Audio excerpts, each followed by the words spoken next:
If you're experiencing cloud save error 2025 in Elden Ring, follow these steps to troubleshoot and enhance your gaming experience.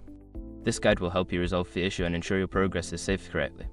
Step 1. Check internet connection. Make sure your internet connection is stable and working properly. A weak or intermittent connection can cause issues with cloud saves. Test your connection by browsing other websites or streaming content.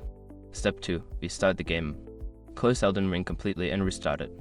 Sometimes, simply restarting the game can resolve temporary glitches or errors related to cloud saving.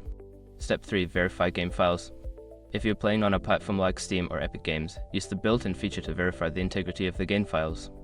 This process checks for any corrupted or missing files and replaces them, which can help fix cloud save issues.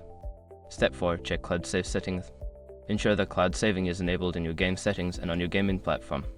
Sometimes, settings may be disabled, preventing your game from saving progress to the cloud. Step 5. Contact support. If the problem persists after trying the above steps, reach out to the game support team or your platform's customer service. Provide them with details about the error and the steps you've already taken for further assistance. By following these steps, you should be able to resolve cloud save error 2025 and enjoy a smoother gaming experience in Elden Ring.